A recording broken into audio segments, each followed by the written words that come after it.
Apa itu riya? Karena manusia, bukan karena Allah. Nah, ini biasa saya lihat, ada juga orang kita itu, semoga Allah kasih hidayah. Walaupun saya banyak lihat orang-orang negara lain kalau lagi tawaf ya. Selesai tawaf, dia sengaja foto, tangannya angkat tangan menghadap Ka'bah. Tidak berdoa. Cuma gaya doang, supaya dibilang dia lagi berdoa kan gitu. Ini apa yang didapat? Gak ada sama sekali. Justru mau dicari 1% aja tidak riak dari mana? Ya udah foto backgroundnya Ka'bah oke lah. Tapi background sambil angkat tangan seakan-akan berat padahal tidak baca doa. Kan ini agak unik ya. Contohnya gitu. Jadi harus ikhlas. Dan ingat sabda Nabi SAW. Inna Allah la yaqbalu amalan illa makana khalisan liwajhi. Allah tidak akan pernah menerima satu amalan kecuali yang ikhlas karenanya. Ikhlas artinya betul-betul murni ibu dengan Allah. Ada orang lihat, gak ada orang lihat. Di keramaian atau sendiri sama, tetap berdoa. Tetap sedekah, tetap baca Quran, tetap sholat. Gak ada hubungannya sama keadaan di sekitar kita. Nah itu baru orang ikhlas gitu ya. Allahu Rabbi wal Islamu dini wa Muhammadan Rasulullah. Bismillah, Assalamualaikum warahmatullahi wabarakatuh. Alhamdulillah, selalu saja lisan kita memuji dan memuja Allah. Sebagai seorang muslim, tentunya kita diharuskan punya keyakinan dalam hati bahwasanya Allah itu benar ada dan Allah benar dengan janjinya. Karena Allah telah berfirman dalam kitabnya dan kekal ditilawakan oleh orang-orang beriman dalam Al-Quran. وَمَنْ أَصْدَقُ مِنَ اللَّهِ قِيلًا. Dan siapa lagi yang lebih jujur daripada Allah dalam pernyataan. Dan juga Allah berfirman, إِنَّ اللَّهَ لَا يُخْلِفُ الْمِيعَادِ. Allah tidak akan pernah memungkiri janji-janjinya. Di antara janji yang pasti bagi seorang muslim kalau dia mengucapkan dua susunan kata ini, Alhamdulillah, dianggap dia telah bersyukur kepada Allah. Dan Allah kekalkan dalam firman-Nya, La in syakartum la azidannakum. Dalam surah Ibrahim, kalau kalian bersyukur maka pasti aku akan tambah. Dan banyak sekali nikmat Allah yang kita perlu renungi ibu-ibu sekalian. Di antaranya Allah masih memberikan kita umur yang kita bisa gunakan hari ini, memaksimalkannya dalam menambah kantong-kantong amal soleh kita. Dan kalau di masa lalu ada pelanggaran atau ada maksiat, maka kesempatan kita bertaubat agar lepas dari hisabnya. Maka kita menganggap ini adalah hari emas kita. Karena umur sebenarnya adalah umur yang telah berlalu. Kalau seseorang di antara kita umurnya 30, 40, 50, 60 tahun dan sudah dilalui, maka itulah umur yang sebenarnya. Kedepannya kita tidak pernah tahu berapa hari lagi, berapa waktu lagi Allah berikan kepada kita. Jadi kalau masih diberikan kesempatan, maka maksimalkan kepada tujuan utama kita diciptakan, yaitu mengabdi dan juga menyembah Allah Subhanahu wa Ta'ala. Dan saya yakin mungkin kita semua kumpul di sini, dimulai dari Sahibul Bait yang sudah mengadakan pengajian. Semoga Allah jadikan ini sebagai tambahan amal. Dan juga bagi ibu-ibu yang sudah hadir, tentu tujuannya adalah untuk mempelajari agama Allah Subhanahu wa Ta'ala. Dan ini bagian daripada tujuan kita diciptakan. Allah berfirman dalam surah Az-Zariyat, surah nomor 51 ayat 56, وَمَا خَلَقْتُ الْجِنَّ وَالْإِنسَ إِلَّا لِيَعْبُدُونَ. Aku tidak ciptakan jin dan manusia kecuali memang untuk mengabdi atau menyembah kepadaku. Memang tujuan kita ada di muka bumi ini, ibu-ibu sekalian, untuk sholat, untuk zikir, untuk doa, untuk jenguk orang sakit, bakti dengan orang tua, haji dan umrah, puasa Ramadan, semua itu tujuannya. Kalau makan, minum, jalan-jalan, memberi pakaian dan segala macam, ini adalah pernak-pernik kehidupan. Pelengkapnya saja. Jangan sampai kita mendahulukan pernak-pernik, lalu kemudian kita lupakan tujuan utama kita, yang kita diciptakan di muka bumi ini, yaitu mengabdi dan beribadah kepada Allah Subhanahu wa Ta'ala.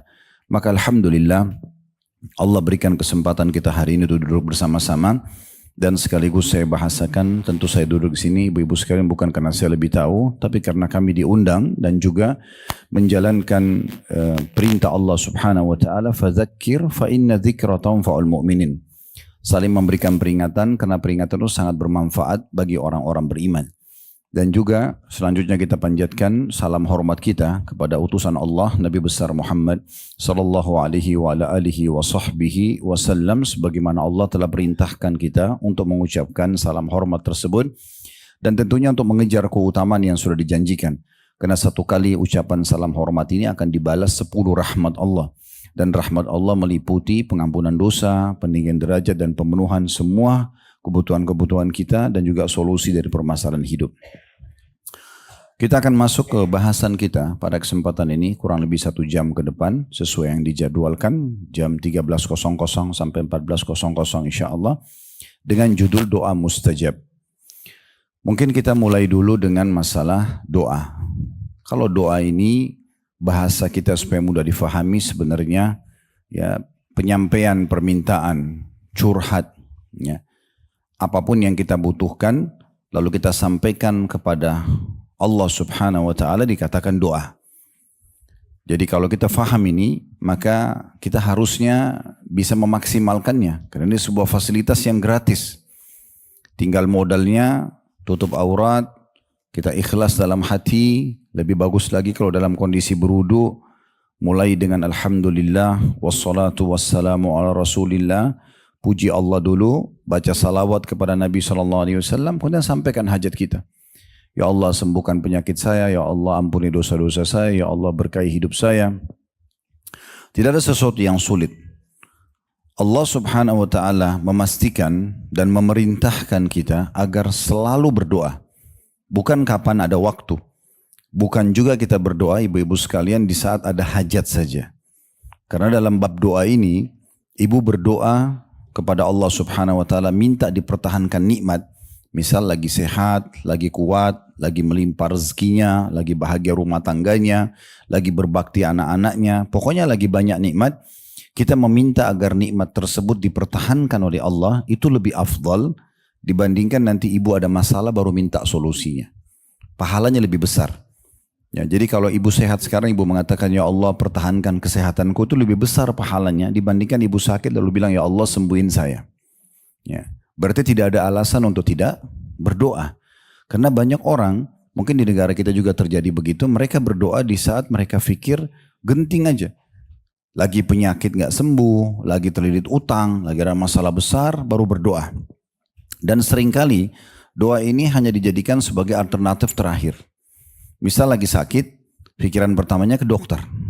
Lalu kemudian kalau sudah mentok 30 dokter gak bisa sembuhin dia, baru dia sholat tahajud. Baru dia tawaf ke Mekah, umrah atau haji untuk minta kesembuhan. Padahal dalam Islam kita diajarkan berdoa itu sebelum aktivitas. Doa sebelum makan, doa sebelum tidur, doa sebelum keluar rumah, doa sebelum interaksi biologi suami istri, doa sebelum pakai baju, doa semuanya. Berarti kita mohon dulu kepada Allah, kita libatkan Allah dalam hajat kita, lalu kemudian kita serahkan kepadanya. Pastikan ibu-ibu sekalian dengan izin Allah Subhanahu wa taala, kalau ibu sebelum ke dokter berdoa, ya Allah sembuhkan saya, Allah akan jadikan dokter itu dan resepnya cocok buat kita. Tapi kalau orang betul-betul menggantungkan nasibnya pada manusia, maka tidak akan ada solusi kecuali sebatas ilmu manusia itu. Semua dokter hanya bisa tulis resepnya, semoga lekas sembuh. Tidak ada pasti sembuh. Kan begitu. Makanya dalam sebuah hadis yang sahih kata Nabi Muhammad SAW, siapa yang mengembalikan hajatnya kepada Allah, maka siapa yang mengembalikan hajatnya pada manusia tidak akan menemukan jalan keluarnya. Tapi siapa yang menemukan atau mengembalikan hajatnya kepada Allah, dia akan menemukan segera jawaban dari Allah dalam bentuk rezeki untuknya. Rezeki ini luas ya, bukan cuma duit, bukan cuma uang, tapi kesembuhan, kesehatan dan segala macam yang segera, yang cepat ataupun yang lambat. Artinya kita memang disuruh selalu berdoa dalam setiap keadaan kita. Ibu bayangkan apapun kebaikan yang ibu lihat di depan mata. Misal kita lihat ada orang memiliki sesuatu yang kita tidak miliki. Mungkin rumahnya bagus, mungkin kendaraannya mewah, mungkin apa saja yang kira-kira kita lihat orang itu punya kelebihan. Dan kita berharap kita juga mendapatkan hal yang sama. Di saat itu kita bisa menjadikan momen itu sebagai momen untuk berdoa. Ya Allah, sebagaimana Engkau telah berikan hamba-Mu si fulan ini, berikan juga kepadaku. Itu boleh kita jadikan sebagai doa. Kelebihan yang orang milikin pun kita bisa jadikan sebagai doa. Selain tadi yang sudah kita titik beratkan, nikmat yang sedang ada pada diri kita, kita minta dipertahankan, bagian dari doa. Nikmat yang ada pada diri orang lain, kita minta agar diberikan hal yang sama, juga bagian daripada doa. Selama ibu tidak bentrok dengan sunnatullah, sistem yang Allah buat. Begini maksudnya. Ibu nggak mungkin minta doa, misalnya lihat satu ibu cantik banget, lalu ibu bilang, ya Allah jadikan muka saya sama dengan dia. Kan tidak mungkin. Karena memang muka dia sudah begitu Allah kasih. Ya kan gitu. Jadi nggak mungkin. Atau ibu misalnya, ini contoh supaya mudah difahami. Ibu pengen jadi laki-laki, ya Allah jadikan saya laki-laki. Kan nggak mungkin. Sistem Allah buat ada laki-laki ada perempuan. Itu nggak mungkin. Tapi kalau hanya minta kekayaan, minta jabatan, minta kesehatan, minta keturunan, minta apa saja, kepintaran, itu semua nggak bentrok dengan sunnatullah atau sistem Allah buat, Allah bisa kasih. Allah akan kasih ya.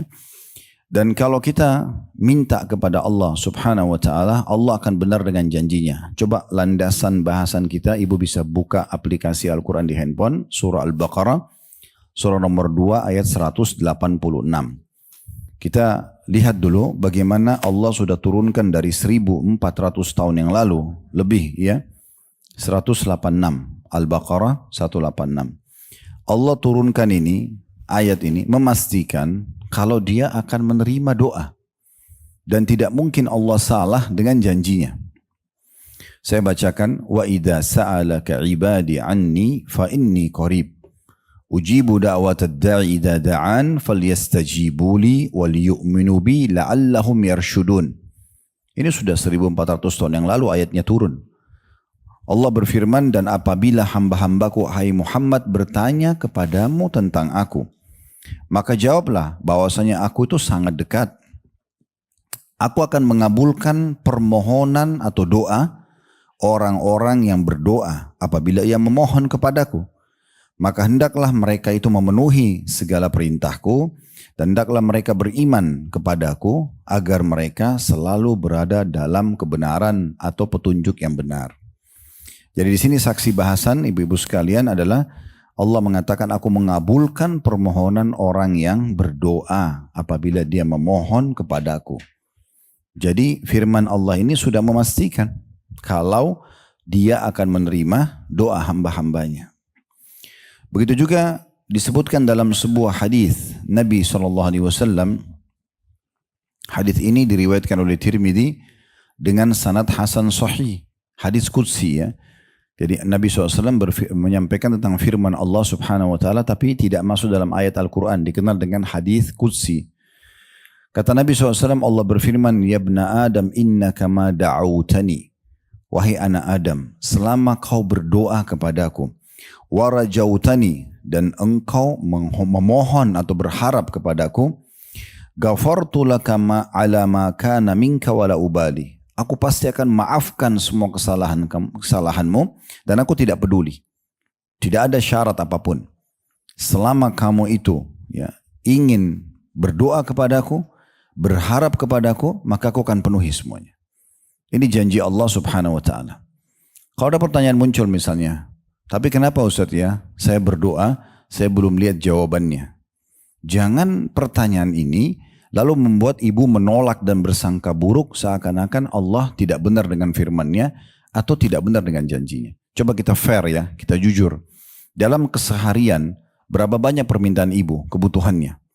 Misal lapar, kita selalu lapar nggak? Kadang-kadang kita cuma ucapin apa? Lapar.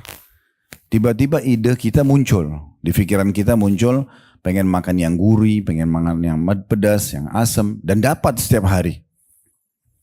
Kita makan, cuma sebut makan, dapat makanan. Cuma haus, bilang haus, ide kita muncul, lalu kita bisa minum. Coba kalau kita nggak makan dan minum setiap hari, kita akan mati kelaparan dan kehausan. Tapi terbukti sampai umur sekarang ibu masih hidup. Berarti permintaan makan dan minum yang merupakan kebutuhan sehari terpenuhi nggak?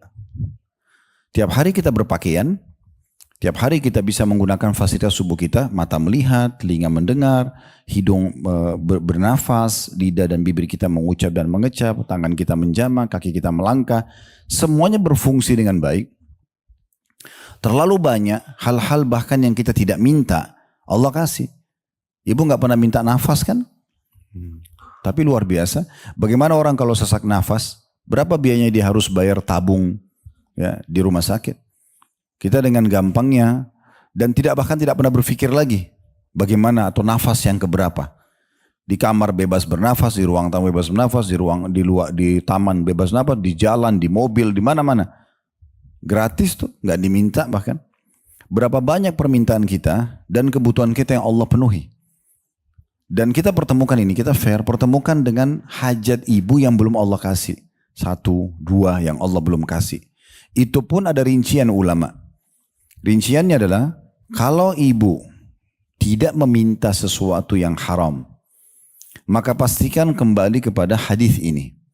Kata Nabi SAW, tidak ada seorang muslim di muka bumi yang berdoa kecuali Allah akan ijabah. Hanya melalui salah satu dari 3 tahapan. Bisa Allah kasih langsung. Misalnya ibu sakit, ibu mengatakan, ya Allah di sholat tahajudnya tolong sembuhin penyakit saya. Misal, Allah kabulkan nih. Allah sudah buat sistem bu ya. Sistem itu adalah melalui ya, hubungan kita dengan manusia di sekitar kita. Kita nggak bisa mengatakan ya Allah ya sembuhin saya, tiba-tiba ada obat dilempar dari langit. Ya. Tetapi besok setelah kita sholat malam, bertemu dengan tetangga, bertemu dengan teman, mungkin di pengajian seperti ini, nggak sengaja kita ngobrol, kita sebutin penyakit kita. Lalu kemudian dia katakan, oh setahu saya ada dokter yang bagus di sana. Lalu kita ke dokter itu, konsultasi cocok, resep cocok. Apakah dokter yang sembuhin? Nggak. Itulah jawaban doa kita. Kita minta rezeki. Ya Allah mudahin rezeki buat saya. Allah nggak mungkin lemparin duit dari langit. Tapi kita tiba-tiba saja setelah berdoa Allah ijabah, ada yang tawarin proyek, ada yang tiba-tiba ada yang meninggal, keluarga meninggal atau orang tua meninggal dapat warisan, kita dapat apalah jabatan ditawarkan, banyak sekali pintu rezeki yang datang. Kan gitu. Orang minta jodoh, berapa banyak sinyal yang datang. Setiap orang yang minta jodoh Allah datangkan orang yang suka sama dia, ada keluarga yang menawarkan, tapi dia yang rewel, nolak ini, nolak itu, nolak, akhirnya datang yang tinggi terlalu tinggi, datang yang pendek terlalu pendek, datang yang gemuk terlalu gendut, jadi susah. Tapi setelah dia tolak Allah datangkan lagi, sampai mungkin sudah 10-20 orang ditolak semuanya. Padahal tugas dia tinggal istikharah saja. Sholat istikharah kita tidak tahu, mungkin ini yang terbaik yang sudah datang. Tapi selalu saja datang was-was. Jadi sebenarnya jawaban doa itu ya bisa langsung diberikan, tapi melalui sistem tadi itu ya. Seperti contoh yang lain paling gampang difahami, lapar misalnya.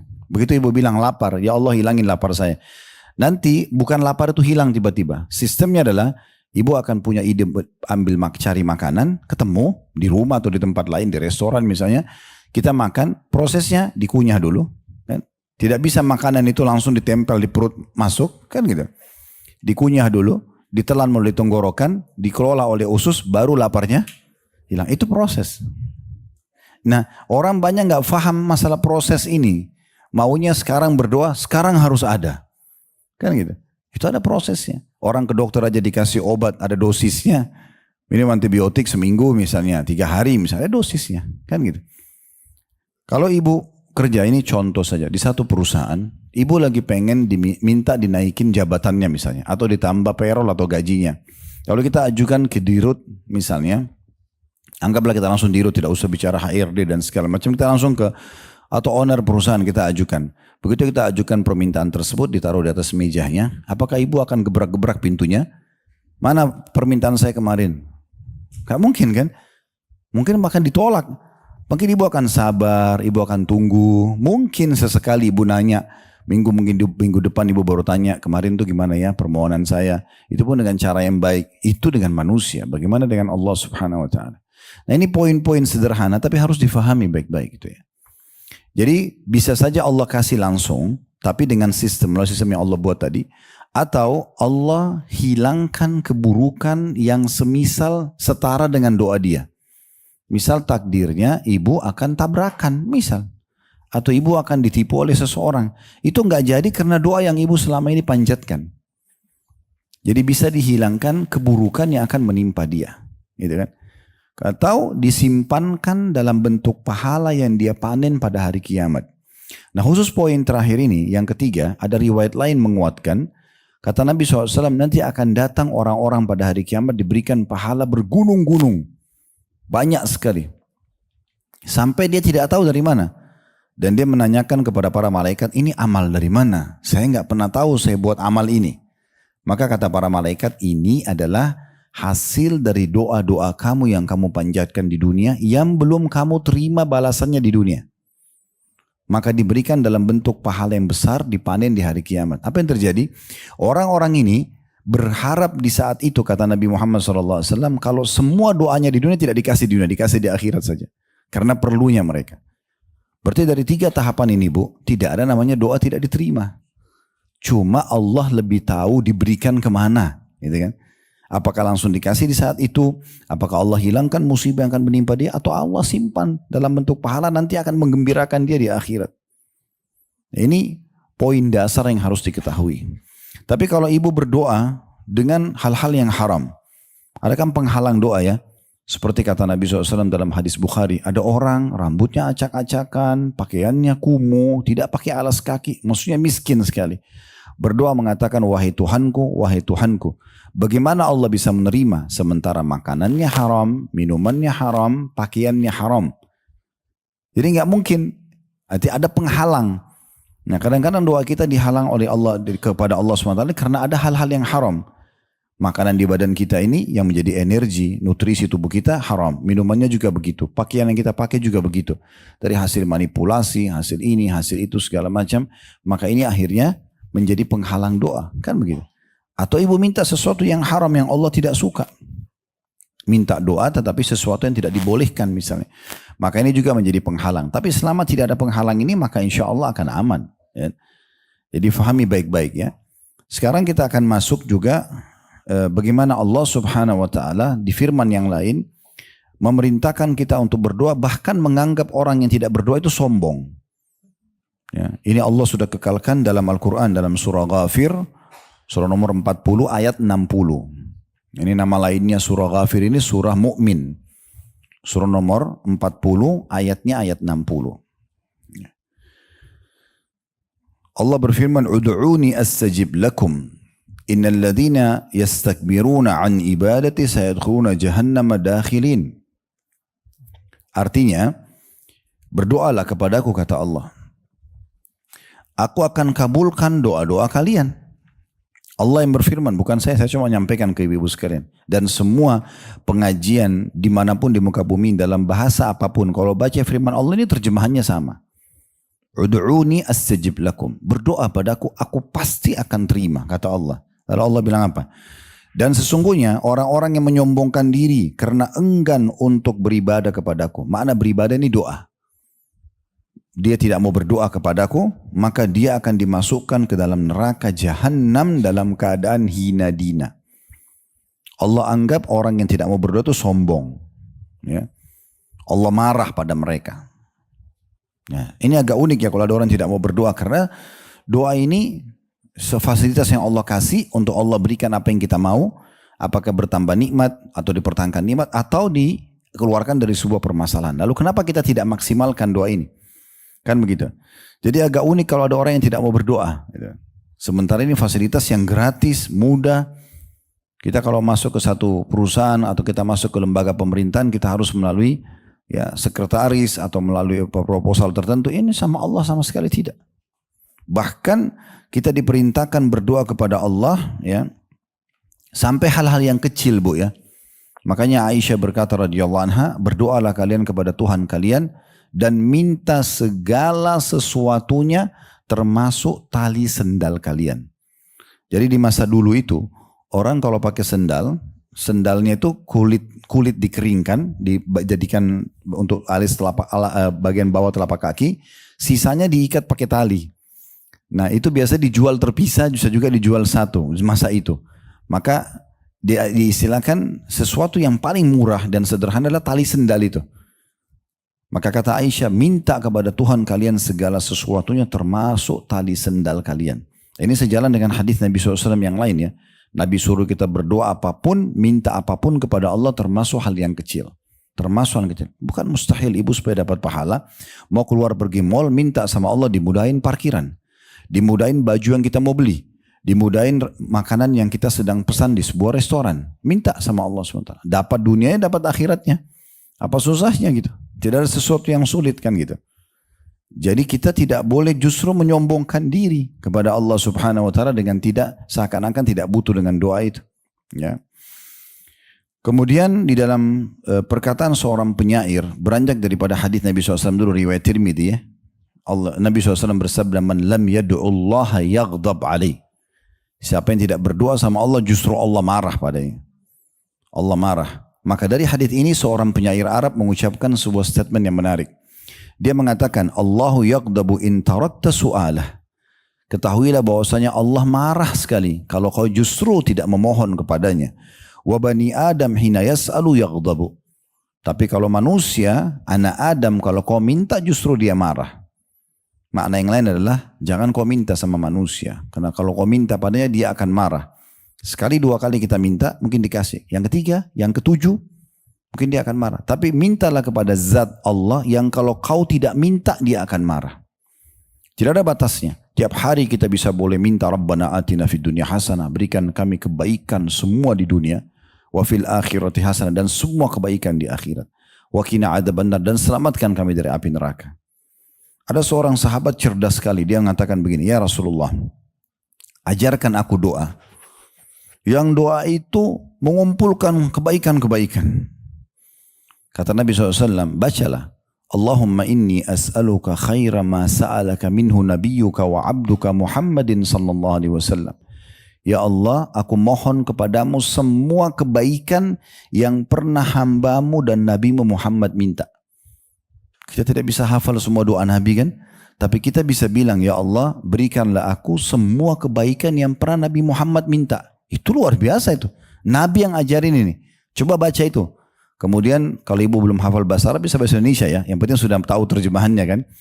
Ya Allah, aku minta kebaikan semua yang pernah diminta oleh nabimu dan hambamu Muhammad sallallahu alaihi wasallam. Wa a'udzu bika min syarri masta'adzaka minhu nabiyyuka wa 'abduka Muhammadin sallallahu alaihi wasallam. Dan lanjutannya, aku berlindung kepadamu dari semua keburukan yang pernah nabimu dan hambamu Muhammad SAW berlindung darinya. Ini luar biasa. Semua kebaikan saya minta, yang Nabi mau pernah minta apa saja. Mungkin kita tidak tahu apa yang Nabi minta. Tapi dengan doa ini semua kita diminta. Dan apapun keburukan yang pernah Nabi berlindung, kita minta berlindung darinya. Wa antal musta'an. Engkaulah tempat kami meminta pertolongan. Wa alaikal balak. Dari sisi mula penerimaan itu. Jadi memang ada doa-doa yang luar biasa gitu. Ya, yang bisa kita diberikan oleh Allah Subhanahu wa taala. Sekarang kita akan lengkapkan bahasan kita, syarat diterimanya doa. Jadi supaya kita tahu, sekarang kan kalau ibu mau melamar di satu kantor kerja, itu kan biasa ada syaratnya ya. Mungkin memberikan CV-nya, kemudian masuk dalamnya ijazah, segala macam lah, foto, dan itu pengalaman kerja. Kan tidak mungkin bu kita mau kerja di satu perusahaan, kita bilang saya mau kerja di sini, tapi kita nggak pernah melamar, nggak pernah ikutin syarat-syarat, kan nggak mungkin ya. Nah seperti itulah, kalau kita mau doa kita diijabah, harus memenuhi syarat-syarat ini. Yang pertama itu dasar sekali, standar semua ibadah adalah ikhlas, karena Allah Subhanahu Wa Taala. Kapan ibu angkat tangan, mau berdoa sama Allah, tapi niatnya sedikit saja ya, supaya dipuji oleh teman di sebelah, supaya dipuji oleh mertua, puji oleh atasan, partner bisnis, dikatakan oh ini soleha gitu ya. Berdoa, udah selesai urusannya. Gak bisa sama sekali. Makanya kata Nabi SAW, al-yasiru minar riya syirk. Sedikit saja riya sudah syirik. Apa itu riya? Karena manusia, bukan karena Allah. Nah ini biasa saya lihat, ada juga orang kita itu, semoga Allah kasih hidayah. Walaupun saya banyak lihat orang-orang negara lain kalau lagi tawaf ya. Selesai tawaf, dia sengaja foto, tangannya angkat tangan menghadap Ka'bah. Tidak berdoa. Cuma gaya doang, supaya dibilang dia lagi berdoa kan gitu. Ini apa yang didapat? Gak ada sama sekali. Justru mau dicari 1% aja tidak riak, dari mana? Ya udah foto backgroundnya Ka'bah oke lah.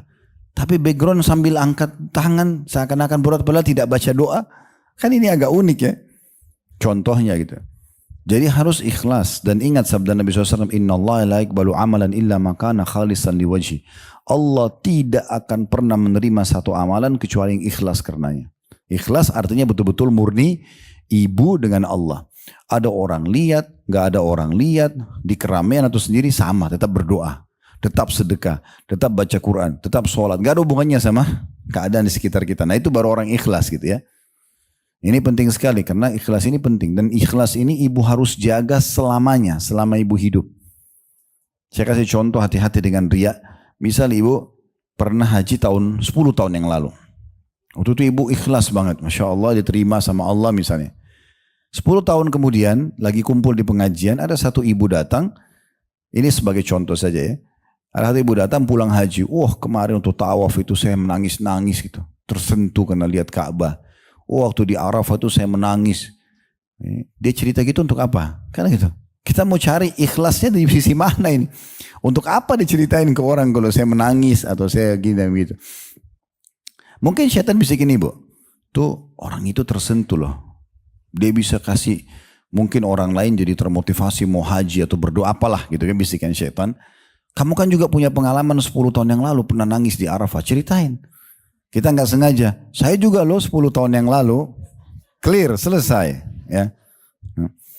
Berarti dihapus kembali itu yang 10 tahun yang lalu itu. Jadi kalau ibu sudah kerjakan ibadah, lupain aja. Gak usah diingat lagi. Sudah sholat malam 10 tahun berjalan kah, sholat duha kah, suka rutin sedekah tiap bulan di satu yayasan. Lupain aja, udah lupain. Karena kita ini sudah dititipin bodyguard dan sekretaris, malaikat gak digaji. Gak tidur, catat semua amal ya. Sudah selesai, ada dicatat dan kita akan lihat Allah mengatakan wa may ya'mal mithqala dzarratin khairan yara. Siapa yang buat seperti biji sawi dari kebaikan pasti diperlihatkan dan diberikan balasan. Wa may ya'mal mithqala dzarratin syarran yara. Siapa yang berbuat seperti biji sawi dari keburukan diperlihatkan dan akan dihukum. Clear sudah. Ini sudah baku, enggak akan berubah. Kan gitu. Jadi enggak usah dikenang-kenang lagi, ya. Enggak usah dicerita-cerita sama orang. Kalau sudah mulai dibisikan syaitan mau cerita, a'udzubillahi minasyaitonirrajim. Udah enggak usah. Kan gitu. Ada sebuah hadis yang disahihkan oleh para ulama ini di bab jihad, perang ya.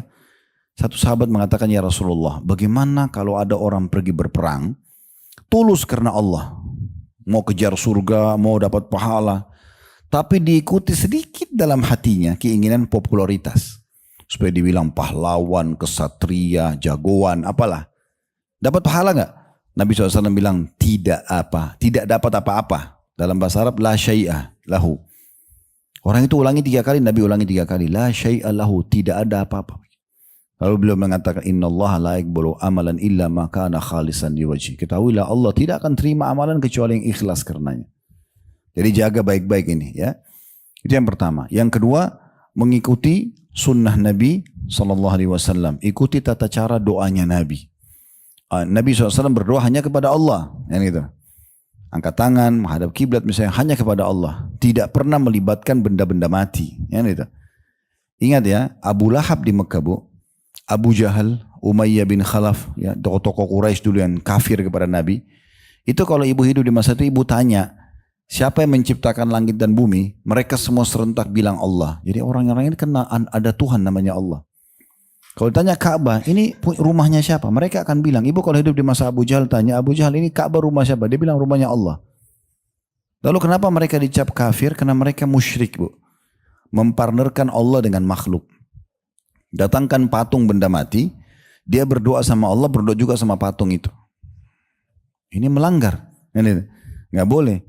Mirip sekarang orang kita banyak salat, iyyaka na'budu wa iyyaka nasta'in, hanya kepadamu ya Allah. Dalam Al-Fatihah kami menyembah, hanya kepadamu kami minta tolong. Begitu habis salam pergi kuburan sebelah masjidnya, minta ya, wahai kiai fulan, wahai siapa, wali fulan, sembuhin penyakit saya. Loh, tadi baru bilang sama Allah hanya kepadamu, kenapa minta sama benda mati ini? Kan gitu. Kalau kita bertemu dengan kuburan, perintah agama, ucapin salam dan doakan mayit. Itu selesai. Mereka yang butuh doa kita, bukan kita yang minta pada mereka, kan gitu. Ini hati-hati sekali ya. Nabi SAW ajarkan agar memurnikan doa kepada Allah Subhanahu Wa Taala. Ya. Kemudian yang ketiga, memulai dengan puji-pujian.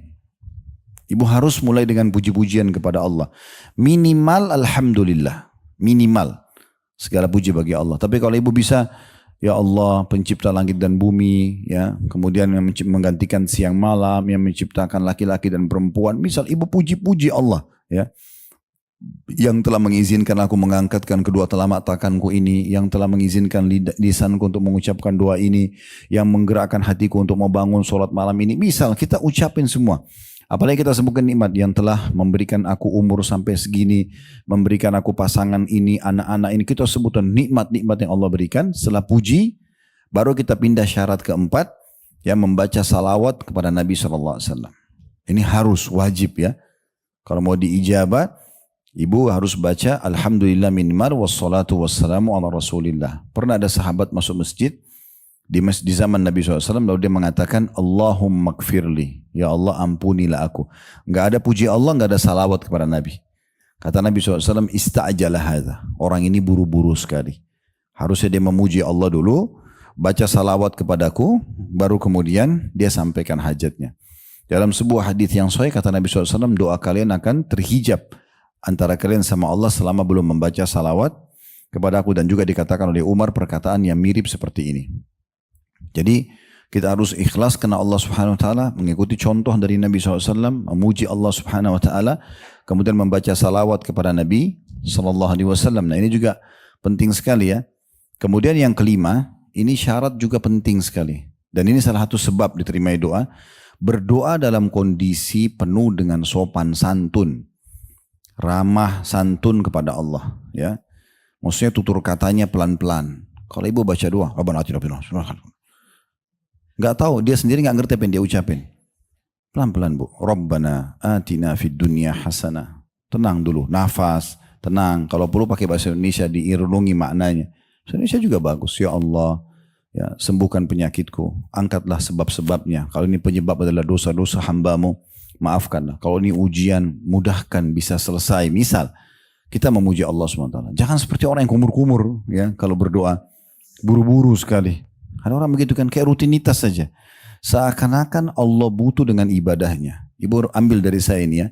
Demi Allah, Allah nggak butuh ibadah kita. Kalau dari mulai bayi kita lahir sampai kita meninggal, anggap Allah kasih kita umur 100 tahun misalnya. Dari bayi sudah bisa ibadah sampai kita 100 tahun meninggal. Nggak ada manfaatnya buat Allah ibadah itu. Allah nggak butuh dengan itu. Tidak ada manfaatnya apapun yang kita lakukan untuk Allah SWT. Ibadah itu buat kita, bukan untuk Allah SWT. Kenapa banyak orang sholat asal jadi saja? Karena dia anggap seperti store kewajiban. Enggak clear. Kita butuh dengan pahala ibadah kita itu. Jadi hati-hati sekali dengan poin ini ya. Jadi punya tata kerama dan adab. Tenang-tenang sekali. Tumak nina namanya ya. Dalam bab sholat itu wajib. Kalau ada orang sholat buru-buru, Allah Akbar, itu nggak diterima sholatnya. Batal. Doa juga sama. Ya, bagaimana kita menyebutkan dengan cara-cara yang baik, cara yang santun ya. Kata Nabi SAW, yustajabu li ahadikum malam ya'jal, diterima doa seseorang dari kalian selama dia tidak tergesa-gesa. Nah, di sini tergesa-gesa bisa ada dua makna, dalam ucapannya dan juga tergesa-gesa mengharap langsung dibalas oleh Allah. Detik itu juga minta kesembuhan harus sembuh, gitu kan? Maka Nabi bilang, pasti diterima selama kalian tidak tergesa-gesa. Para sahabat mengatakannya, Rasulullah, bagaimana ciri orang tergesa-gesa itu? Kata Nabi SAW, yaqulu da'autu walam yustajabu li fatarakat doa. Dia bilang, saya sudah berdoa, saya tidak lihat hasilnya, maka dia pun meninggalkan doa. Mungkin ibu tinggal sehari lagi berdoa, diijabah. Mungkin tinggal 2 kali lagi berdoa, mungkin tinggal 3 kali lagi. Kenapa berhenti? Berdoa sampai ibu lihat hasilnya. Berdoa saya. Dan ada hadis lain, saya lama renungi hadis ini bu ya. Hadis ini luar biasa dalam doa. Kata Nabi SAW, kalau Allah mendengar doa yang indah dari seorang hamba, Allah menerlambatkan jawabannya. Kalau ibu pintar sekali nyusun kata-kata, ya saking indahnya doa itu, dan khusyuknya ibu misalnya di sejadah ibu sendiri dengan mukennahnya ibu berdoa sama Allah dengan tulus. Di kamar ibu di tengah malam misalnya di sepertiga malam Allah turun ke langit, Allah berdoa, ibu berdoa. Ya, saking indahnya sampai Allah menunda. Kata Nabi SAW, kenapa? Kenapa ditunda ini? Untuk apa? Kata Nabi SAW, agar hamba tersebut tetap dalam doanya. Bayangkan bu, ibu kalau lagi sakit, ibu bilang begini, ya Allah sembuhin, sembuh langsung. Kira-kira masih berdoa? Tapi kalau Allah tunda 3 hari, 1 minggu, kan kita berdoa terus. Dan ini selama kita berdoa di prosesnya ini, kalau kita tahu besarnya pahala yang Allah kasih, mungkin kita berharap selama hidup kita akan berdoa terus. Jadi nikmati prosesnya itu, ya. Berdoa sambil menikmati prosesnya. Yang keenam, harus diikuti dengan keyakinan dan sangka baik kepada Allah. Kalau Allah mendengar dan Allah akan terima. Ini harus bu ya. Ini syarat-syarat harus dipenuhi. Kata Nabi SAW, "Udu'u rabbakum muqinuna bil ijabah, fa inna Allah la yaqbalu du'a min qalbin ghafil." Berdoalah kalian kepada Tuhan kalian dalam kondisi penuh keyakinan akan diterima. Karena Allah tidak akan terima doa dari hati yang lalai. Berdoa, ya Allah sembuhin gak sih? Ya, tapi berdoa sajalah. Jadi tidak yakin. Tidak, ya Allah, zat yang memberikan kesembuhan, ya, zat pencipta segala sesuatunya, sembuhkanlah hambamu. Dengan penuh keyakinan diijabah. Ya, ini termasuk poin penting yang untuk diperhatikan. Jadi penuh keyakinan kita untuk keyakinan kepada Allah untuk agar bisa diterima doa tersebut. Kemudian selanjutnya yang ketujuh, ibu memaksimalkan waktu-waktu mustajab. Nah ini ada rincian ya tentang waktu-waktu mustajab ini. Jadi waktu-waktu yang diterima. Dimulai yang setiap hari kita lalui. Sepertiga malam. Nah, sepertiga malam itu kalau misal, ini contoh supaya ibu bisa hitung ya. Kalau misalnya, kita tidak hitung waktu maghrib sekarang. Karena berubah-berubah ya. Tapi kalau misalnya maghrib jam 6 sore. Subuh jam 5 pagi. Ini kalau jam 6 sore ke jam 5 subuh 11 jam bu. Iya enggak? Ya kan? Kan jam 6 kita hitung 7, 8, 9, 10, 11, 12 ya. Kemudian ditambah lagi 5 jam gitu kan. Di situ ada 1, 2, 3, 4, 5. Kurang lebih 11 jam. Ya. 11 jam ini dibagi 3. Dibagi 3. Mulai dari maghrib sampai subuh. Nah sepertiganya berarti kurang lebih 3,5 jam. Sebelum subuh itu namanya sepertiga malam bu. Ini waktu mustajab doa. Sesuai dengan hadis ya Nabi SAW. Yanzilu Rabbuna tabaraka wa ta'ala kulla laylatin ila sama'id dunya. Sesungguhnya Tuhan kita yang maha berkah dan maha tinggi turun ke langit bumi pada saat tertinggal sepertiga malam. Ya. Hina yabqa thuluthul lailil akhir. Pada saat tersisa sepertiga malam. Sesungguhnya Allah yang maha berkah maha tinggi turun ke langit bumi ya, ke langit dunia setiap malam. Dan itu pada saat tertinggal sepertiga malam. Yaqul, seraya berfirman, may yad'uni fa astajibalah. Siapa yang berdoa padaku, maka aku akan terima doanya. Wa may yas'alni atau yas'aluni fa'utiyah. Siapa yang minta, aku akan kasih. May yastaghfiruni fa'aghfirallah. Siapa yang memohon ampun, saya akan maafkan. Dan 3 hal ini yang paling dibutuhkan oleh seorang hamba ya. Punya hajat, sampaikan. Mau minta tolong, minta. Dan juga minta agar diampuni dosa-dosa. Nah ini waktu yang luar biasa, yang mustajab. Dan ini setiap malam ibu bisa lakukan. Ya, insya Allah dengan tidur lebih cepat, tidak begadang kecuali pada hal-hal yang darurat saja.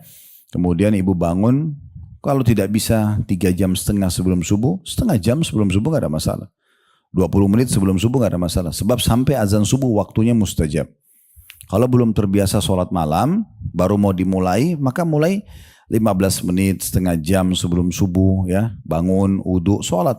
2 rakaat, sholat malam, 1 rakaat, witir misalnya. Terus berdoa. Nah itu waktu mustajab. Nanti pelan-pelan kalau sudah terbiasa, sudah seminggu, 2 minggu nanti terbiasa, ibu bisa mundurin waktunya. Misalnya jadi 45 menit, terus menambah rakaatnya kan gitu ya. Jangan awal mau sholat tahajud, pilih dari jam 2 malam, bacanya Al-Baqarah ya. Udah setelah itu 10 tahun lagi nggak bakal sholat malam gitu ya. Nah nanti sholat malamnya yang dijadikan sebagai alasan, oh ini sholat malam susah ya. Padahal sebenarnya itu sunnah hukumnya dan ibu bisa saja ya, sholat minimal 2 rakaat. 2 rakaat itu cuma 3-4 menit, 5 menit lah maksimal ya kita kerjakan. Baik ini termasuk ya waktu mustajab doa. Kemudian yang kedua, yang paling sering sekali tentu berlaku pada kita adalah pada saat azan dikumandangkan dan juga antara azan dan iqamah. Ini 1 hari 5 kali kita dengar. Ya subuh, ya duhur, ya asar, maghrib, isya. Maka saya sarankan ibu kalau lagi dengar azan berhenti dulu semua aktivitas. Jalankan sunnah Nabi SAW. Kalau kalian dengarkan muadzin, ucapkan seperti yang diucapkan olehnya. Ya, lalu kemudian bacalah salawat kepadaku setelah muadzin, setelah la ilaha illallah, terus kita baca Allahumma shalli ala Muhammadin wa ala ali Muhammad yang kita baca biasa di tahiyat. Kemudian baru mintalah al-wasilah untukku. Allahumma rabba hadhihi da'wati tamma was salatil qa'imah ati Muhammadanil wasilata wal fadilah. Wasilah ini istana di surga yang paling mewah. Itu hanya untuk 1 orang saja. Dan itu hanya persaingan di antara nabi-nabi. Kita nggak bisa masuk di situ. Makanya kata Nabi SAW, itu hanya untuk 1 orang dan aku berharap aku pemiliknya. Siapa di antara kalian minta wasilah untukku, dia akan dapat syafaatku. Ya. Jadi kita disuruh ngikutin muadzin ya. Setelah itu maksimalin berdoa. Dengarkan hadisnya. Kata Nabi SAW, "Thintani la turaddani au qallama turaddani du'a." Dua keadaan dan dua waktu yang sangat jarang doa ditolak. Disebutkanlah indan nida, pada saat azan dikumandangkan. Nah mulai itu ya. Kalau ikuti muadzin kemudian sambil kita sisipin untuk berdoa. Jangan lupa ya, alhamdulillah wassalatu wassalamu ala rasulillah, baru kemudian sampaikan hajatnya ya. Wa indal ba'si hina yalhamu ba'duhum ba'dha. Dan keadaan kedua pada saat dua pasukan Islam dan non-Muslim itu berperang. Lagi berkecamuk, di saat itu doa mustajab bagi seorang Muslim. Tapi kan kita tidak ada peperangan. Beda dengan teman-teman kita di Palestina. Semoga Allah berikan kemerdekaan mereka. Sebagaimana Allah berikan kita ya. Allahumma amin. Dan saya juga sedikit saya sisipkan di sini. Kalau ibu lagi lihat media di handphonenya, setiap terlewat berita Palestina, jangan langsung di skip. Berdoa minimal. Ingat, alhamdulillah, wassalatu wassalamu ala rasulillah, ya Allah berikanlah kemenangan saudara kami di sana. Gak masalah, habis itu pindah ke yang lainnya. Tapi sisipkan doa di situ. Supaya kita lepas tanggung jawab hari kiamat. Nanti Allah akan tanya, kamu tahu saudaramu di sana disiksa, kenapa kamu gak berdoa minimal? Sudah gak bantu makanan, minuman, gak bantu uang, gak bisa berperang fisik. Doa juga tidak mau, ini agak unik ya. Kemudian juga setelah azan, antara azan dan iqamah ini waktunya pendek. Mungkin masjid-masjid kita maksimal 10-15 menit. Kalaupun masjid-masjid besar ya, biasa pakai jam digital. Setelah itu mungkin maksimal 10-15 menit. Kalau masjidnya memang sudah sepakat jemaahnya kadang-kadang nunggu. Tapi umumnya tidak seperti itu. Biasanya cuma 5 menit. Apalagi kalau tidak pakai jam digital, muadzinnya habis adzan, sholat sunnah dia langsung iqamah. Ada sebagian tempat begitu. Padahal sebenarnya ini waktu mustajab. Dalam sebuah hadis ya, yang riwayat Tirmidzi dengan sanad hasan sahih, kata Nabi SAW, "Ad-du'a la yuraddu bainal azani wal iqamah." Doa tidak akan pernah ditolak antara azan dan iqamah. Itu pendek sekali waktunya ya. Makanya kalau ibu lagi di jalan pun dengerin azan, atau lagi ada radio, dengerin misalnya ya. Kemudian kita dengerin azan, ucapin seperti yang diucapin, lalu berdoa sebentar. Baru lanjutin jalan gak ada masalah kan. Yang penting nanti misalnya mau sholat di tempat pengajian saya lanjut, tapi di antara azan iqamah ini sebentar sekali waktunya, gunakan untuk berdoa. Walaupun cuma mengatakan misalnya sudah alhamdulillah wassalatu wassalamu ala rasulillah, Allahumma gfirli, cukup. Ya Allah ampuni aku, minta aja, itu sudah cukup, tidak apa-apa. Yang penting ada doa yang dipanjatkan gitu ya. Nah seperti itu penting sekali. Dan kata Nabi SAW di dalam hadis yang lain riwayat Abu Daud dan Imam Ahmad, la inna kullakum manahu rabbah fala yu'dhiyanna ba'dukum ba'da wa yarfa ba'dukum ala ba'd fil qiraati aw qala fis salah. Ya. Ada sebuah peringatan yang penting kita ketahui, kalaupun kita berdoa jangan sampai ganggu orang. Ya. Maka berdoa cukup kita yang dengar. Karena kata Nabi SAW, ketahuilah kalian semua sedang bermunajat kepada Allah. Maka janganlah saling mengganggu satu sama yang lain. Jangan kalian mengeraskan suara dalam membaca Al-Quran sehingga mengganggu orang lain. Dalam riwayat lain beliau mengatakan atau dalam sholat kalian. Jadi kalau kita berdoa untuk kita saja, ya, kecuali kita lagi pimpin doa mungkin berbeda. Tapi kalau enggak, ya kita cukup berdoa buat diri kita. Ya. Jadi kita dalam Islam dianjurkan berdoa, berzikir, baca Quran, tetap ada suaranya bu ya. Tapi namanya sir. Sir itu kecilin suara, bukan hilangin suara ya. Nah mirip kalau kita sholat juga kan ada sholat jahar, kerasin suara, subuh, maghrib, isya. Ada sholat sir, kecilin suara, bukan hilangin suara ya. Duhur dan asar. Ya, itu dan sambil pada saat sholat itu, kita buka mata, lihat ke tempat sujud, tegakkan ruas tulang belakang, kemudian kita bersuara. Minimal ibu dengar sendiri. Ya, kalau sudah tutup mata, gelap, dingin, baca dalam hati, tidur. Ya. Oke, yang ketiga, ya, pada saat sedang sujud, ini waktu mustajab, ya, lagi sujud, kita boleh sampaikan hajat-hajat kita, sebagaimana hadis riwayat Muslim, kata Nabi SAW, akrabu ma yakunul abd min rabbi wa huwa sajid fa akthiru du'a. Paling dekat seorang hamba dengan Tuhannya pada saat dia sedang sujud, perbanyak doa. Di saat itu perbanyak doa, ya. Jadi kita dianjurkan perbanyak doa. Kemudian yang keempat, sebelum salam, setelah ibu baca tahiyat terakhir, nah sebelum salam itu dianjurkan juga memperbanyak doa, ya. Karena pernah ditanyakan kepada Nabi SAW dalam hadis riwayat Tirmidzi, qila ya Rasulullah, ayyu du'ai asma'? Qala jawful lail al-akhir. Kata seorang sahabat, ya Rasulullah, doa mana yang paling didengar sama Allah, yang paling mustajab? Kata Nabi SAW, doa yang dipanjatkan di sepertiga malam. Tadi yang kita kasih jadikan poin pertama, ya. Wa duburus salawatil maktubat, dan di akhir sebelum salam sholat 5 waktu. Ini waktu mustajab. Makanya kalau ibu lihat buku-buku yang mandu zikir dan doa sebelum salam, itu saya pernah temukan mungkin ada 23 jenis doa. Banyak sekali itu ya. Yang kita berlindung, Allahumma inni a'udzubika min adzabi jahannam wa min adzabil qabr, itu salah satunya. Tapi ada 20-an lebih doa di situ yang kita bisa sampaikan dan hajat atau dihaturkan kepada Allah Subhanahu wa taala. Ini boleh juga kalau kita mau sampaikan hajat kita, ya. Cuman kalau dalam bahasa Indonesia ini khilaf di antara ulama, ya. Tapi yang paling aman adalah ibu berbahasa Arab. Tapi kalau tidak bisa, maka yang minimal di sholat sunnahnya saja kalau mau bahasa Indonesia, ya. Seperti itulah.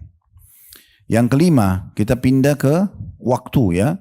Nah, ini karena kita ada di hari Jumat, maka hari Jumat ini ada waktu mustajab.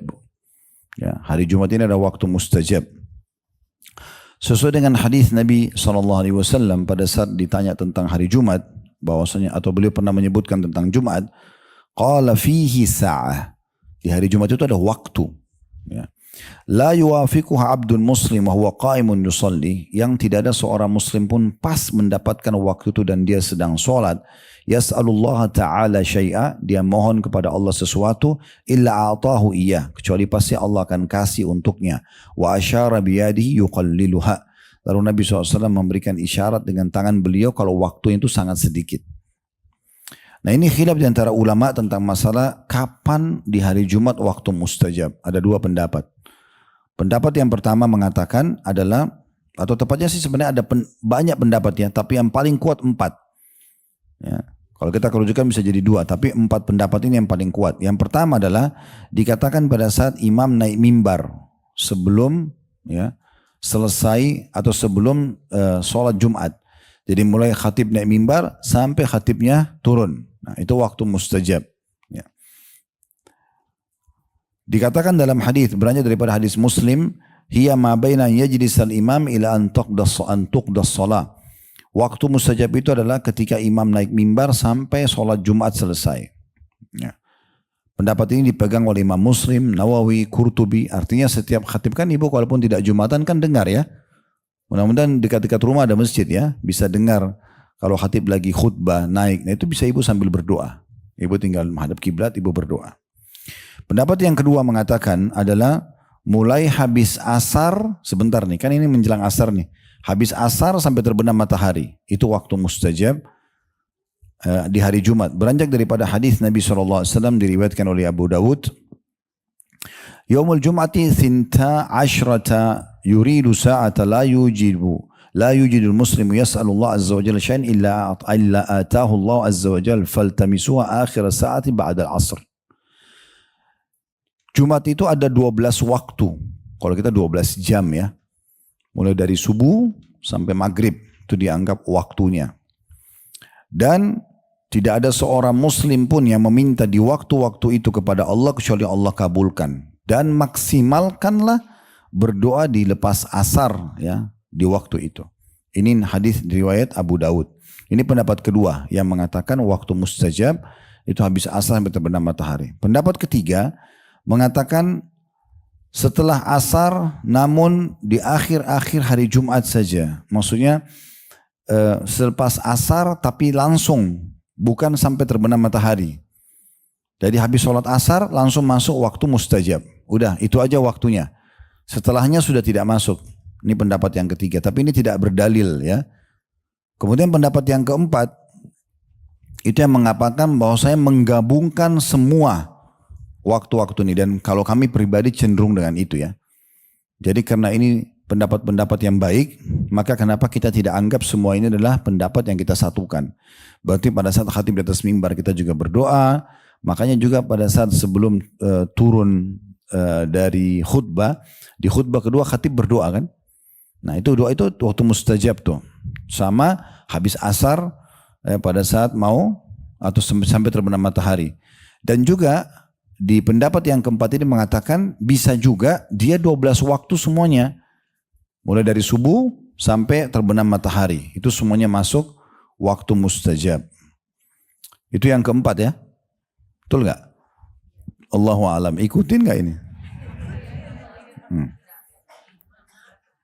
Yang kelima, pada saat hujan turun. Ya. Yang kelima itu pada saat hujan turun.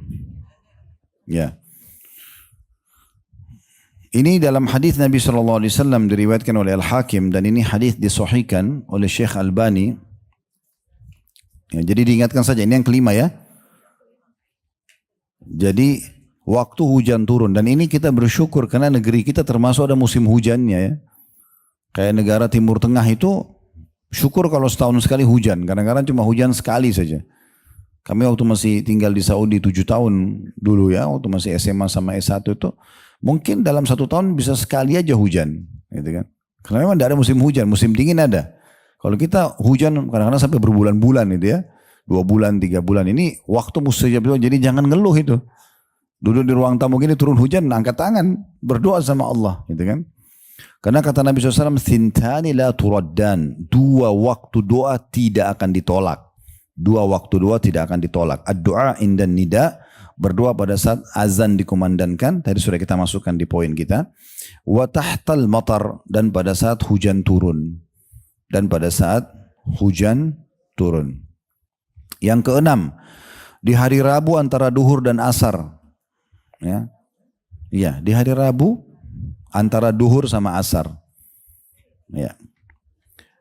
Itu beranjak daripada statement yang disampaikan oleh Jabir bin Abdullah radhiyallahu anhu, sahabat Nabi yang mulia. Beliau mengatakan anna Nabi sallallahu alaihi wasallam da'a fi Masjidil Fath 3 yaum al-Itsnain. Bahwasanya Nabi SAW pernah berdoa di masjid namanya Masjid Al-Fath 3 kali, ya. Pada hari Senin, wa yaumul Thulatsa, dan hari Selasa, wa yaumul Arbi'a, dan hari Rabu. Nabi pernah berdoa di 3 hari ini. Di hari Senin antara duhur sama asar ya. Hari Selasa duhur sama asar, Rabu duhur sama asar. Lalu kata beliau, fastujiba lahu yaumul Arbi'a bainas salataini. Maka diterima untuk Nabi SAW permohonannya di hari Rabu di antara 2 solat, duhur dan asar. Fa'urifal bishru fi wajihi. Maka pada saat itu terlihat kegembiraan di wajah beliau. Kegembiraan di wajah beliau. Qala Jabir, maka sahabat yang menukir riwayat ini mengatakan, falam yanzil bi amru muhim ghalidh illa tawakhaitu tilka saati fa'adu fiha fa'arifu al-ijabah. Kata Jabir, maka semenjak kejadian tersebut, semenjak Nabi diijabah doanya hari Rabu antara duhur sama asar, beliau mengatakan, semenjak itu tidak ada satu perkara penting pun dalam hidupku yang aku butuh jawabannya ya dari Allah Subhanahu wa taala kecuali aku mengejar waktu itu, Rabu antara duhur sama asar, dan aku selalu melihat ijabahnya. Aku selalu melihat ijabahnya, gitu ya. Dalam riwayat lain, fastujiba lahu yaumul arbi'a baina salataini adh-dhuhra wal 'ashr. Diterima doa Nabi SAW di hari Rabu antara duhur dan asar. Dan hadis ini disebutkan oleh Imam Ahmad, Al-Haythami, dan ini disahihkan oleh Syekh Albani. Ya, ini waktu mustajab. Yang keberapa ini? Oh, sekarang 7. Oh baik. Tadi nggak ada yang kasih masukan.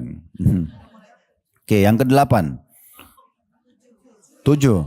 Oh, yang 7, baik. Yang ke-7, minum zam-zam, ya. Meminum air zam-zam. Ini termasuk mustajab doa. Nah, minum zam-zam tidak harus lagi di Mekah ya. Tapi kita mulai di Mekah, kalau ibu lagi umroh, lagi haji, saya selalu kalau bimbing travel yang Allah manakan di pundak kami yang saya namakan Uhud Tour, itu selalu saya ingatkan jemaah. Nanti kalau sudah tiba di Mekah, di Madinah, minumnya zam-zam aja semuanya. Kan di hotel bisa dikasih air mineral. Sudah minta aja sama tour leadernya atau mutaifnya, tolong beliin saya zam-zam yang 5 liter. Gak seberapa harganya. 10 sampai 15 real mungkin. Beli minum itu aja terus. Saya tidak tahu di travel yang Bapak Ibu pernah pakai, kalau kami kan siapin ada botol minum, ada termosnya, itu bisa bawa ke masjid, isi zam-zam, bisa sambil nunggu, misalnya mau nunggu maghrib isya, minum air zam-zam. Minum air ini aja mustajab doa. Ya. Makanya kata Nabi SAW, ma'u zam-zam lima syuribalah. Air zam-zam itu sesuai dengan niat peminumnya. Sesuai dengan niat peminumnya. Nah, kenapa di sini dikatakan doanya mustajab? Karena ulama merincikan yang dimaksud dengan sesuai dengan niat orang yang meminumnya, maksudnya adalah sesuai dengan doanya. Makanya Imam Syafi'i rahimahullah mengatakan, saya minum zam-zam dengan niat 3 hal. Imam Syafi'i bilang, yang pertama saya minta agar panahan saya tidak meleset. Karena beliau suka sekali berburu, Imam Syafi'i. Beliau berdoa agar panahannya enggak meleset. Dan beliau mengatakan setelah itu panahan saya tidak pernah meleset. Yang kedua saya minta agar menjadi ulama muslimin. Minum zam-zam saya minta jadi ulama muslimin. Dan yang ketiga minta minum zam-zam agar dimasukkan ke dalam surga. Ya. Jadi minta zam-zam itu. Itu kan setiap minum. Berarti kita bisa maksimalkan ini. Dan alhamdulillah di Indonesia juga ada zam-zam kan. Ya, ada zam-zam biasa ada dijual, ada zam-zam disiapin, bisa dibeli. Dan zam-zam itu kalau misal ibu hanya punya 1 galon saja yang 5 liter. Kalau udah mau habis tambah air biasa nggak apa-apa. Dicampur ya. Yang penting masih ada zam-zamnya. Sebagian pendapat ulama ada yang mengatakan zam-zam itu menzam-zamkan air lain. Jadi kalau dicampur dia masih bisa. Ini kalau dalam memang betul-betul ibu nggak punya lagi. Tapi kalau ibu masih bisa dapat itu sangat bagus. Ya. Ada sahabat ayah saya sudah meninggal rahimahullah. Beliau cerita. Dia pernah diundang di Jeddah, di satu kota di Saudi. Kalau ibu mau pulang ke Indonesia biasanya kan lewat Jeddah ya, kalau dari Mekah. Tinggal di sana umurnya sudah 92 tahun. Masa. Orangnya masih sehat. Kalau makan, kata teman ayah saya ini, kalau makan Masya Allah kambing banyak banget. Biasa aja gitu. Terus ditanya sama teman ayah saya ini, apa rahasianya? Kok bisa Anda seperti ini gitu? Di umur ini masih makannya begini, jalannya masih sehat segala macam. Dia bilang mau tahu rasanya sini ikut sama saya. Diajak ke gudang, kayak kita garasi mobil, nggak dipakai sama dia karena mobilnya diparkir di luar. Itu penuh dengan galon zam-zam. Dia bilang saya nggak pernah berhenti minum ini. Saya nggak pernah berhenti minum ini. Memang kalau ibu mau baca keutamaan zam-zam banyak sekali ya. Sampai kata Nabi SAW, zam-zam itu minuman sekaligus makanan. Dalam riwayat lain makanan yang mengenyangkan. Kalau pernah dengar Abi Dzar radhiyallahu anhu sahabat Nabi yang mulia, beliau waktu pertama cari Islam itu selama 40 hari tinggal di Mekah nggak punya makanan, beliau cuma minum zam-zam, minum air aja 40 hari. Ada kalau tidak salah satu metode pengobatan di Cina itu dengan terapi minum air, ya. Tidak makan apa-apa cuma minum air aja. Selama berapa 40 hari atau apa. Ada salah satu orang yang saya kenal dulu jemaah kita yang mengucapkan dia pernah ikut terapi itu ya. Tapi sebenarnya kita terlepas daripada itu memang zam-zam ini sudah cukup buat kita. Karena memang air yang diberkahi ya oleh Allah subhanahu wa ta'ala. Nah itu termasuk waktu mustajab doa ya. Kemudian sekarang yang ke-8 ya. Ya. Hah? Betul ya. Ya. Ketika berbuka puasa. Ketika puasa dan berbuka puasa dua-duanya. Ibu lagi puasa sunnah atau puasa wajib, dan juga lagi buka puasa, itu dua-duanya mustajab doa. Karena dikatakan dalam hadis Nabi SAW diriwayatkan oleh Ibnu Majah, diriwayatkan oleh Tirmidzi, "Thalathun la turaddu da'watuhum." 3 orang tidak akan ditolak doanya. 3 orang tidak akan ditolak doanya. Disebutkan yang pertama, as-shaim hatta yuftir. Ya, orang yang puasa sampai buka puasa. Orang yang puasa sampai buka puasa. Ini salah satu ya yang mustajab doa. Dan dikatakan juga bagaimana Nabi SAW memerintahkan kita untuk membaca doa di saat ya, buka puasa. Karena ada doanya, dhahabadz dzama, telah hilang rasa haus, wabtalatil uruq, telah basah semua urat-urat saraf, wa thabatal ajru insyaallah, semoga pahala sudah dicatatkan. Itu termasuk berdoa. Lalu kita dianjurkan berdoa di saat itu ya. Ini termasuk doa yang mustajab. Dan hadis ini masih berlanjut Bu ya. Kita langsung tambahkan saja yang ke-9 dan yang ke-10 ya. Karena satu hadis ini. Yang ke-9 itu adalah kalau orang terzalimi. Ya. Orang terzalimi itu berarti doanya mustajab. Kita bukan berharap kita terzalimi, ya. Tetapi kalau kita terzalimi, misalnya ada orang utang gak bayar, dia fitnah kita, menggibah, itu waktu mustajab. Itu mustajab banget itu. Makanya kata Nabi SAW kepada Muadz bin Jabal radhiyallahu pada saat diutus ke Yaman, hati-hati engkau dari hartanya orang-orang, jangan ambil dalam kondisi bukan milikmu. Karena orang yang terzalimi tidak ada hijab antara dia sama Allah. Dan ada dua keadaan orang kafir yang diijabah doanya. Cuma dua keadaan kalau orang kafir. Kalau tadi yang kita bahas ini kan muslim semua ya. Kalau orang kafir ada dua keadaan diijabah doanya. Yang pertama Bu, kalau dia berdoa minta hidayah. Kayak misalnya dia bilang, ya Allah tunjukkan saya. Makanya banyak orang juga masuk Islam mu'allaf itu kan karena dia minta petunjuk sama Allah.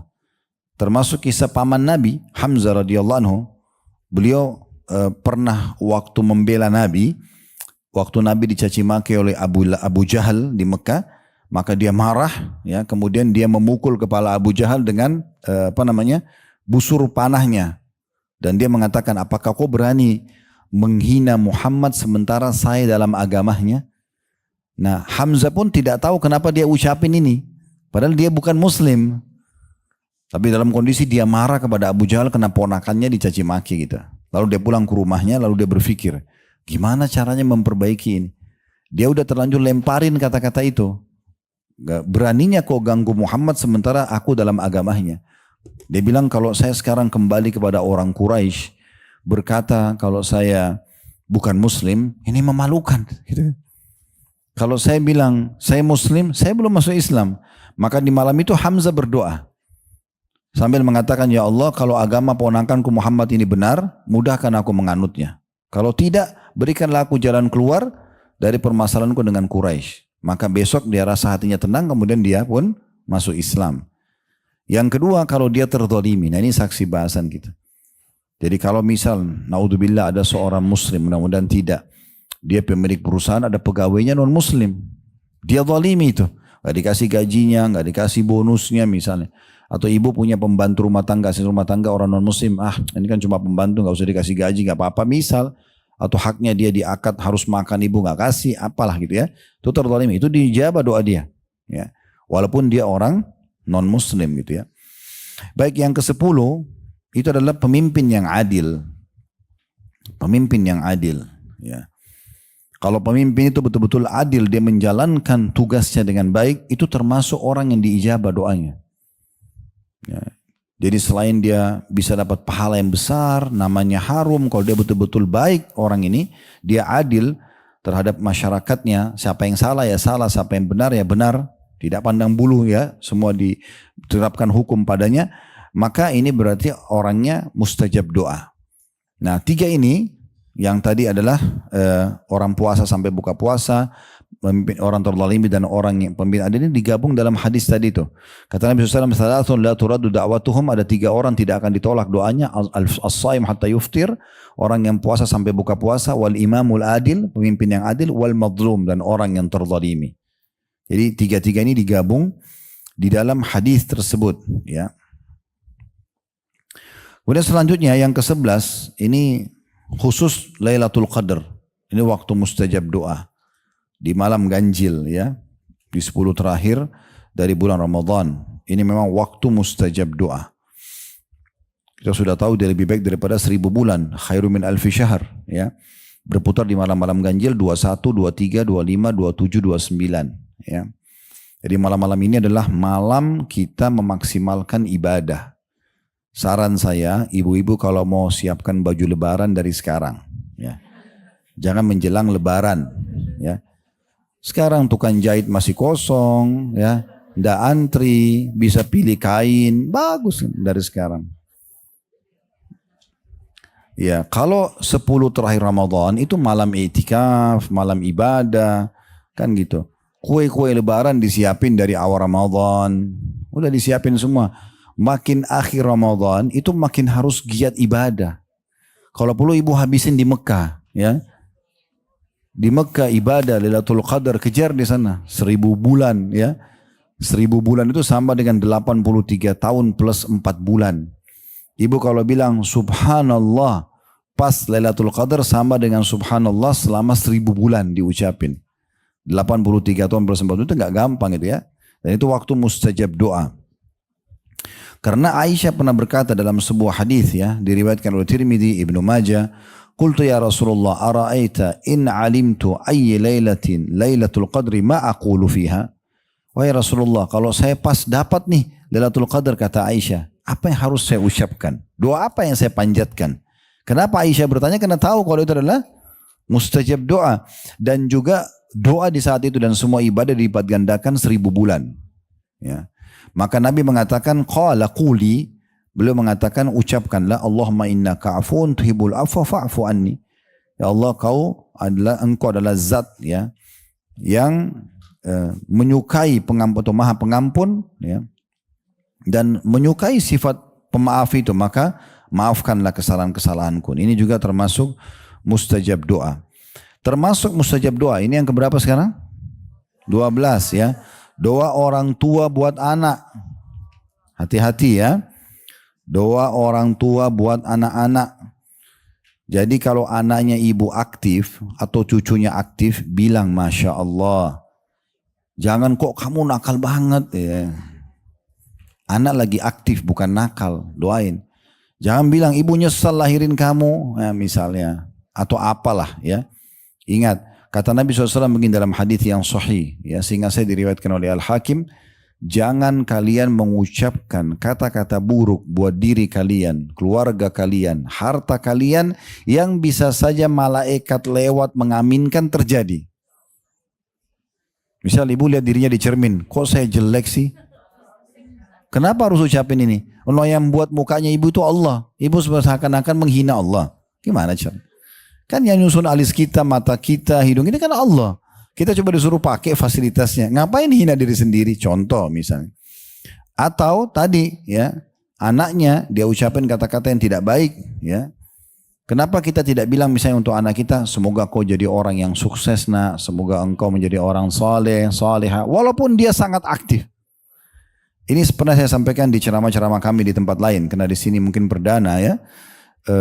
Syekh Sudais, Abdurrahman Sudais, Imam Masjid Haram, itu pernah ditanya di wawancarai, karena imam ini luar biasa gitu. Mungkin semua yang seumur dengan beliau, sepantaran dengan beliau itu mungkin sisa 1 orang saja, 1 atau 2 orang saja. Sehingga saya ada Syekh Huzaifi di Madinah, sama ada satu lagi Imam Masjid Haram yang sudah sangat tua, biasa imam subuh itu. Ya. Kalau saya Syekh Budair atau apa itu ya. Yang jelas beliau pernah ditanya, apa rahasianya? Kenapa anda ini bisa menjadi imam yang seperti ini? Betul-betul orang hampir semuanya suka suaranya. Dan kalau di malam-malam ganjil 10 terakhir Ramadan, alhamdulillah kami biasa bimbing jemaah ke sana itu. Itu tidak pernah di malam ganjil, kalau malam yang 27, malam-malam yang diharapkan Lailatul Qadar ya, malam 29 doa khatam Quran itu tidak pernah orang lain yang berdoa, pasti beliau. Dan kalau berdoa itu 1 jam pun berdiri orang nggak rasa gitu. Dia berdoa seperti dia sama Tuhan yang ngobrol berdua gitu ya. Luar biasa sekali. Ditanya apa rahasianya? Dia bilang doa ibu saya. Terus ditanya sama yang wawancarai, memang apa doa ibu anda? Dia bilang saya waktu kecil dulu kalau saya nakal, ibu saya dalam kondisi jengkel mengatakan gini, pergilah ke Masjid Haram, semoga kau jadi imam haram. Dalam kondisi marah, masih bisa doain anaknya jadi imam haram. Terkabulkan benar tuh. Ya. Kalau pernah dengar kisah Juraij nggak bu? Bayi Juraij di dalam hadis Bukhari. Karena ada beberapa bayi bicara dalam buayan ya. Nabi Isa bicara masih bayi ya. Kemudian ada bayi yang mau dilempar, kisah Ashabul Ukhdud yang ibunya mau dilempar ke dalam api, terus takut, akhirnya anaknya bayinya bilang jangan takut ibu kau dalam kondisi benar, itu bicara dalam buayan. Dan ada bayi Juraij. Juraij ini seorang yang soleh dari Bani Israel dulu, rajin sekali ibadah. Dia cuma kalau kita mungkin musolah ya, dia cuma di musolahnya aja, nggak kemana-mana, ibadah tiap hari itu aja kerjanya, sampai terkenal orang soleh. Satu waktu ada satu perempuan pelacur datang kepada tokoh-tokoh masyarakat di sekitar situ, lalu ada kejadian sama ibunya dulu. Dia lagi sholat sunnah, ibunya panggil-panggil, wahai Juraij, wahai Juraij, dia bingung, jawab ibunya atau lanjutin sholat. Akhirnya dia lanjutin sholat, dia pikir nanti habis salam baru dia ketemu ibunya. Tapi ibunya ini gak sabaran. Ibunya saking marah sama anaknya, lalu dia mengatakan, semoga kau tidak meninggal sampai kau melihat wajah-wajah perempuan pelacur. Begitu hadisnya. Jadi ibunya ini lisannya tajam banget ya. Dia bilang begitu. Dan walaupun Jurej orang soleh terjadi itu. Terjadi dari ucapan ibunya itu. Akhirnya satu waktu ada satu perempuan pelacur datang ke negeri itu. Kata Nabi, ini kisah Nabi Muhammad SAW hadis sahih ya. Perempuan itu datang kepada tokoh-tokoh masyarakat lalu mengatakan, bagaimana kalau saya bisa goda Jurej berzina? Kata mereka, kalau kau berhasil, bagus. Apa yang kau minta, kami akan kasih. Karena mau mengetes imannya Jurej. Maka perempuan itu masuk ke musallahnya Jurej, lalu coba menggodanya. Tapi karena kuat sekali imannya, nggak tergoda. Jurej nggak tergoda. Perempuan ini karena takut dipermalukan, dia keluar, lalu dia pergi ketemu sama pengembala kambing, dia zina. Hamillah dari pengembala kambing itu. Kemudian dia datang ke kaumnya lagi, lalu dia bilang, nih anaknya Jurej. Orang main percaya karena waktu dia masuk ke tempatnya Jurej kelihatan. Sementara selama ini belum pernah ada perempuan yang masuk ke tempatnya Jurej gitu kan. Akhirnya tempat ibadahnya Jurej dihancurin, diusir dari negerinya. Pokoknya terasingkan lah. Jurej sabar dengan itu. Tapi ini bukan karena dosa Jurej ya. Karena masalah doa ibunya tadi.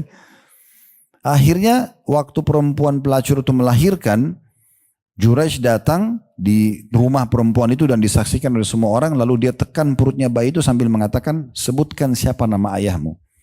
Maka bayi itu bicara. Bayi itu mengatakan, ayahku si fulan pengembala domba. Itu apa namanya, karamahnya ya. Kelebihan yang Allah berikan kepada Jurej karena dia orang soleh. Tapi sebab datang hujan ini karena doa ibunya. Ini hati-hati ya. Hati-hati kalau lagi ribut sama suami, saya nyesal nikah sama kamu. Jangan. Semoga Allah kasih kamu hidayah. Semoga Allah perbaiki hubungan kita. Jangan menyesal, nanti jadi nyesal benar. Kan gitu. Menyesal saya kerja di sini. Menyesal saya pindah di sini. Kenapa menyesal? Minta kebaikannya. Kemudian doa hari Arafah. Ini yang keberapa? 13 ya. Ya.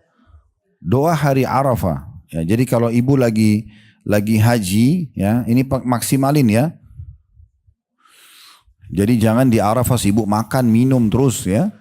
Bukan tidak boleh. Biasanya kena pakai travel bagus, Masya Allah tendanya bagus, makanan banyak, enggak berhenti. Ya. Dari panas ke dingin ke hangat. Akhirnya masuk WC, keluar WC, habis waktu Arafah dengan itu. Ya. Jadi makan secukupnya, minum secukupnya boleh gitu kan. Karena ini jangan diulang-ulang, sayang sekali. Karena Arafah itu dari mulai menjelang duhur sampai terbenam matahari. Ini waktunya. Ya. Dan Nabi SAW di waktu ini betul-betul memaksimalkan doa. Betul-betul berdoa gitu. Makanya di travel kami tekankan tuh, kalau lagi di Arafah, habis asar Bapak Ibu sekarang keluar. Kalau di belakang tenda kita ada gunung, naik ke gunung itu berdoa situ. Ya. Atau dalam tenda atau di luar tenda berdoa. Maksimalin. Pokoknya dari asar jangan ngomong udah sama orang. Sampai terbenam matahari. Karena Nabi SAW di hari Arafah itu mengangkat tangan ke langit. Salah sampai dalam riwayat dikatakan kelihatan putih ketiak beliau. Ya, berdoa sama Allah sampai terbenam matahari. Itu waktu mustajab. Dan kata Nabi SAW dalam hadis yang sahih riwayat Tirmidzi, khairud doa yaum Arafah. Sebaik-baik doa adalah doa Arafah. Yang ke-14 ya, pada saat musafir. Ya, musafir ini mustajab doa. Ya. Karena kata Nabi SAW dalam hadis juga, ya, yang tidak akan ditolak doanya salah satunya adalah musafir. Ibu safar aja dari Jakarta ke Bandung, lagi safar, santai aja di mobil, lagi naik pesawat ke Surabaya, ulangin waktu dari 1 jam itu, ya 5 menit lah. Alhamdulillah, wassalatu wassalamu rasulillah, sampaikan hajatnya, gitu ya. Ini termasuk yang jangan luput dari kita ya. Kemudian yang ke-15, doa muslim untuk muslim yang lain, tapi tidak di depan dia. Ya. Doa muslim untuk muslim yang lain, ya. Jadi kayak misalnya ibu mendoakan siapalah ya, muslim-muslim, misalnya kayak saudara kita di Palestina ibu doakan misalnya. Atau ada teman ibu yang ibu memang merasa dia baik sama ibu, lalu ibu mau doakan tapi dia tidak tahu gitu. Ibu doakan diam-diam, itu mustajab. Ya. Sebagaimana kata Nabi SAW, doa seorang muslim hadap muslim yang lain ala zahril ghaib, tidak kelihatan, orangnya tidak tahu kalau kita doakan, itu mustajab, diterima. Ya. Cuma yang perlu digarisbawahi ibu ya, hati-hati. Kalau ibu berdoa, selalu doa yang baik saja ya. Jangan doa yang buruk. Karena ada hadis Nabi begini bu. Tidak ada seorang muslim yang mendoakan muslim yang lain kecuali di atas kepalanya ada malaikat yang mengatakan wala kamithluhu wala kamithlu. Kau akan dapat yang sama, kau akan dapat yang sama. Jadi kalau ibu bilang misalnya ya Allah berkahilah hartanya si fulana misalnya ya. Ibu doakan. Berarti malaikat sedang bilang kau akan dapat yang sama. Kalau ibu bilang ya Allah hilangkan bangkrutin misal. Nah berarti malaikat juga bilang kau juga dapat ya. Nah gitu. Jadi tidak usah doain orang keburukan, doain kebaikan aja, gitu kan? Jadi kalau ada orang sudah mampu pun, orang sudah berhasil, ibu bilang ya Allah berkahi dia, tambahkan buat dia. Sebenarnya kita sedang doakan diri kita itu, kan gitu. Jadi tidak ada celah untuk mendoakan keburukan. Kalau ada orang berbuat zalim sama kita, bu, kita punya dua opsi dalam berdoa. Opsi pertama, ibu berdoa kehancuran buat dia. Misal ada orang utang sama ibu dia nggak bayar.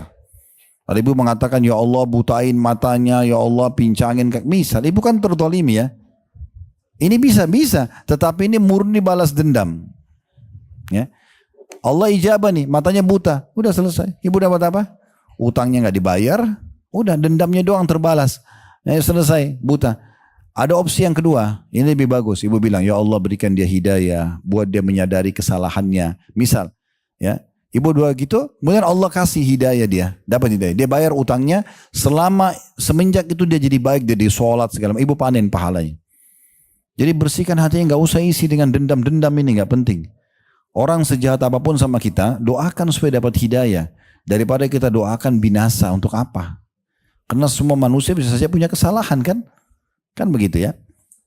Yang ke-16 ya. Oke.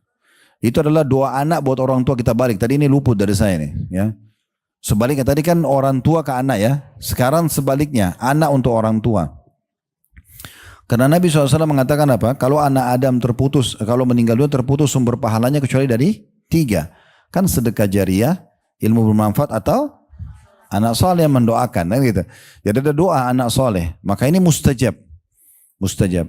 Nanti di dalam sebuah riwayat Muslim juga, seingat saya di riwayat Muslim itu dikatakan nanti ada orang datang hari kiamat dikasih pahala bergunung-gunung dan dia tidak tahu dari mana. Lalu ditanya malaikat, ini pahala dari mana? Kata para malaikat, ini adalah istighfar anakmu untukmu. Maksudnya doa, mohon agar diampuni orang tuanya. Jadi mulai sekarang ibu kalau punya anak, punya cucu, selalu ajarkan doa untuk orang tua. Rabbi ghfirli walidayya itu selalu dibaca. Kalau mau tidur, ajarin dikir mau tidur, ajarin juga doa itu. Ya, selalu agar mereka ucapkan. Kalau kita meninggal dan anak kita sering mengucapkan doa ini sudah cukup buat kita. Karena akan terus ada pengampunan dosa. Gitu, ada pengampunan dosa. Allahu a'lam. Ini insya Allah bahasan kita yang insya Allah berhubungan dengan doa. Tentu kalau kita ingin bahas ini panjang sekali ya. Saya ada pengajian khusus sebulan sekali itu 2 kali itu membedah buku judulnya doa. Memang itu satu buku yang cukup tebal. Yang ini kita coba simpulkan di pertemuan kita dalam 1 kali pertemuan. Nah itu sebenarnya panjang sekali bahasanya. Tapi insya Allah tadi inti-intinya sudah kita sampaikan.